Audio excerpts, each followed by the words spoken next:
ذی قعدہ کا مہینہ چل رہا ہے، اس کے بعد ذی الحجہ کا مہینہ شروع ہوگا، اور ذی الحجہ کے مہینے میں دو عبادات ایسی ہیں جو اللہ تعالیٰ نے امت پر اسی ذی الحجہ کے مہینے پر لازم فرمائی۔ ایک عبادت جسے حج کی عبادت کہا جاتا ہے، اور دوسری عبادت جسے قربانی کہا جاتا ہے۔ حج پر جانے والے خوش نصیب روانہ ہو رہے ہیں، کچھ روانہ ہوں گے، اور جو حج پر نہیں جا سکے اللہ تعالیٰ نے انہیں صاحب نصاب بنایا، وسائل عطا فرمائے، تو ان پر اللہ تعالیٰ نے ایک عظیم عبادت لازم فرما دی جسے قربانی کی عبادت کہا جاتا ہے۔ یہ قربانی جو اللہ کی خوشنودی کا ذریعہ ہے، قربانی قرب سے ہے، یعنی اللہ کا قرب حاصل کرنے کا ذریعہ۔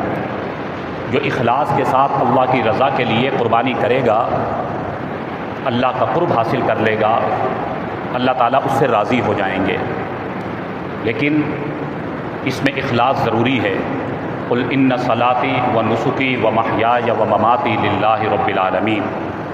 ہماری نماز، ہماری قربانی، ہمارا جینا مرنا اللہ کے لیے ہونا چاہیے۔ اللہ رب العالمین کو ہمارے قربانی کے گوشت کی ضرورت نہیں ہے۔ لن ینال اللہ لحومها ولا دماؤها ولکن ینالہ التقوی منکم۔ اللہ قرآن میں فرماتے ہیں ہرگز اللہ تعالیٰ تمہارے گوشت کو نہیں چاہتے، نہ قربانی کے خون کو چاہتے ہیں، ولکن ینالہ التقوی منکم۔ اللہ تعالیٰ تو تمہارے تقوی کو چاہتے ہیں، اخلاص کو چاہتے ہیں۔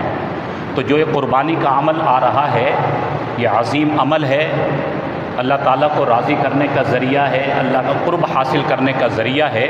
تو خوش دلی کے ساتھ نیت کرنی چاہیے، اور خوش دلی کے ساتھ قربانی کا اہتمام کرنا چاہیے۔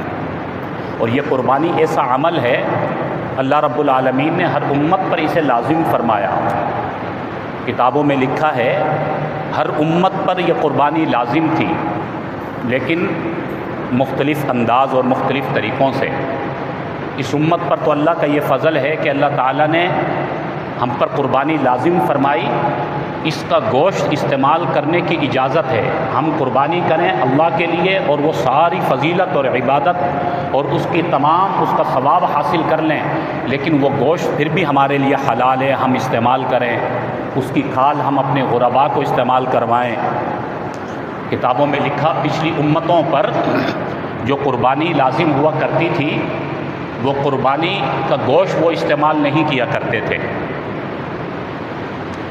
جو صاحب نصاب ہوتا، جس نے قربانی کرنی ہوتی، تو وہ اپنی قربانی یعنی اپنا جانور لے جا کر ایک بلند ٹیلے پر جا کر رکھ آتا تھا، اور آسمان سے کوئی چیز ایسی آیا کرتی، اس جانور کو اچک کر لے جایا کرتی، اور کہا جاتا کہ جی اس کی قربانی قبول ہو گئی۔ اگر خدا نخواستہ دل میں کھوٹ ہوتی، دکھلاوا ہوتا، تو وہ قربانی آسمان پر نہیں جایا کرتی تھی۔ کہا جاتا تھا کہ جی اس کے دل میں کھوٹ ہے، اخلاص نہیں ہے، اس لیے اس کی قربانی قبول نہیں ہوئی۔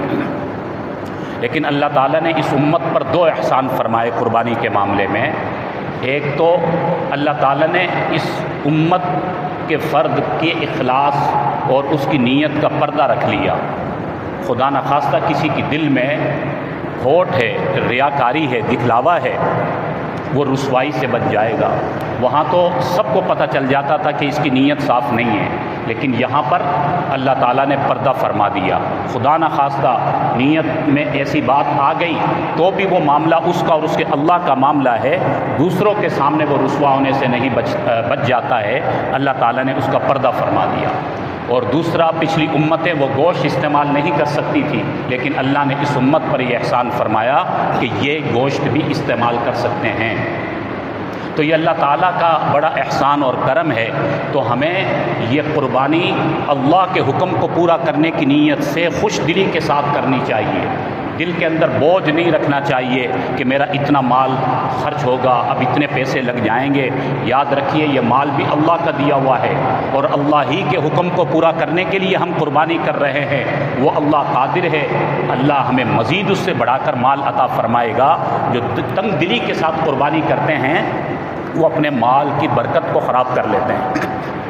خوش دلی کے ساتھ قربانی ہوگی اس کے انوارات اور اس کے فضائل حاصل ہوں گے۔ اصل بات تو یہ ہے کہ اللہ کا حکم ہے، ہم نے پورا کرنا ہے۔ فرمایا دین اصل اتباع کا نام ہے۔ بعض دفعہ شیطان یہ بات دل میں ڈالتا ہے کہ تم اس میں اتنی رقم لگاؤ گے۔ بعض دفعہ جو دشمنان اسلام ہے، جو باطل پروپیگنڈا کرتا ہے، وہ بھی اس قسم کا پروپیگنڈا کرتے ہیں کہ اتنا بڑا سرمایہ اور اتنی بڑی رقم ہے جو مسلمان پوری دنیا میں قربانی کر کے وہ اتنی بڑی رقم کو ضائع کر دیتے ہیں، اس کی جگہ پر غریبوں کا بھلا کر دیا جائے، اس کی جگہ پر اس رقم سے فلاں فلاں خیر کے کام کر دیے جائیں، فلاں فلاں مسئلے حل کر دیے جائیں۔ یہ وہ پروپیگنڈا ہوتا ہے جو دشمنان اسلام کرتے ہیں کہ جو دین کے احکامات ہیں ان کی عظمت دل سے نکل جائے۔ عرض کیا کہ اصل بات تو اتباع ہے، ہماری عقل مانے نہ مانے، ہمارے اللہ کا حکم ہے، بس ہم نے پورا کرنا ہے۔ اس میں ہمارا دماغ، ہماری عقل کام کرے نہ کرے، ہم نے اللہ کے حکم کو پورا کرنا ہے۔ اسے اسلام کہا جاتا ہے۔ وہ دشمنان اسلام جو اس قسم کا پروپیگنڈا کرتے ہیں، ان سے اگر کہا جائے کہ آپ دنیا کے تقاضوں کو جو پورا کر رہے ہیں وہاں پر اتنا بڑا سرمایہ لگتا ہے، اس جگہ پر یہ سوچ نہیں آتی۔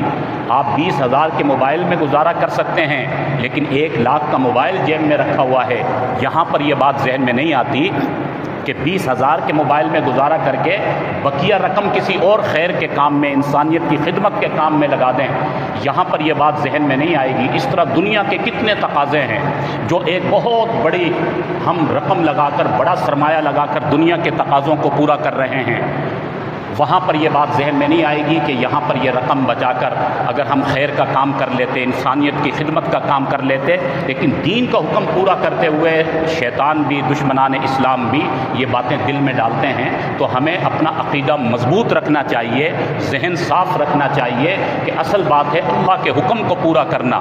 یہاں پر یہ نہیں دیکھنا ہے کہ کس کا کیا فائدہ کیا نقصان، یہ دیکھنا ہے کہ اللہ کا حکم کیا ہے۔ حضرت ابراہیم علیہ السلام جن کی سنت کو ہم زندہ کرتے ہیں، ان کو حکم تھا کہ اپنے بیٹے کو قربان کر دو۔ اب یہاں عقل مانتی نہیں ہے کہ وہ بیٹا جو کتنے سال مانگ مانگ کر اللہ سے حاصل کیا، اب اللہ کا حکم ہے کہ اس کو قربان کر دیں۔ حضرت ابراہیم علیہ السلام نے بیٹے کو کہا اللہ کا حکم ہے قربان کرنے کا۔ اب یہاں پر نہ حضرت ابراہیم علیہ السلام نے اپنی عقل کو چلایا، نہ بیٹے نے۔ بیٹا بھی راضی ہے، باپ بھی راضی ہے کہ اللہ کا حکم ہے یہاں قربانی کرنی ہے، یہاں قربان کرنا ہے، بیٹے کو قربان کرنا ہے۔ یہ ان کا امتحان تھا۔ فلما اسلما وتلہ للجبین، انہوں نے تسلیم کیا، اللہ کے حکم کو قبول کیا اور تیار ہو گئے۔ اللہ نے اس امتحان میں ان کو کامیاب فرما دیا۔ اس سے ہمیں یہ سبق ملتا ہے کہ اسی طرح ہم نے بھی اسلام پر عمل کرنا ہے، اتباع کے ساتھ عمل کرنا ہے، مکمل طریقے سے ادخلوا فی السلم کافہ، مکمل طریقے سے اسلام میں داخل ہونا ہے۔ اللہ نے حکم کیا میرے نام پر قربانی کرو تو ہم نے قربانی کرنی ہے۔ اللہ نے حکم کیا کہ حج بیت اللہ کے لیے چلے جاؤ، حالانکہ وہاں پر کتنے کام ایسے ہیں جو عقل میں نہیں آتے، لیکن حقیقتاً وہاں یہی بات سمجھائی جاتی ہے کہ دماغ میں بات آئے نہ آئے اتباع کرنی ہے۔ وہاں پر انا کے بت کو توڑا جاتا ہے، انسان کے اندر کی انا کو توڑا جاتا ہے کہ اتباع کرو۔ وہاں پر سب ایک صف میں کھڑے ہو گئے اور سب اتباع کر رہے ہیں۔ تو اسلام اصل ہے ہی اتباع کا نام۔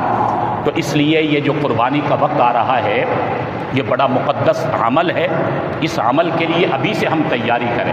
فرمایا کہ جانور کو پہلے سے تیار کرو، فربا جانور، جس طرح ہم دنیا کے تقاضوں کو پورا کرنے کے لیے بہتر سے بہتر کا انتظام کرتے ہیں، اللہ کا حکم ہے قربانی کا، اس قربانی کے عمل کو مکمل کرنے کے لیے بھی بہتر سے بہتر کا انتظام کریں، اچھے سے اچھے کا انتظام کریں۔ پہلے سے فرمایا قربانی لے لی جائے، اس کو کھلایا پلایا جائے، اس کو موٹا کیا جائے، اس کو تیار کیا جائے۔ حدیث میں آتا ہے یہ جو قربانی ہے، یہی قربانی، یہی جانور پل صراط پر ہماری سواری بنیں گے۔ خوش دلی اور اخلاص کے ساتھ جو قربانی کا جانور ہم ذبح کریں گے، یہی جانور کل پل صراط پر ہماری سواری بنیں گے اور ہمیں وہاں سے پار کروائیں گے۔ اس لیے اپنے جانور کو فربا اور خوب تازہ اور اچھے طریقے سے اس کا انتظام کر کے اللہ کے لیے قربان کرنا چاہیے۔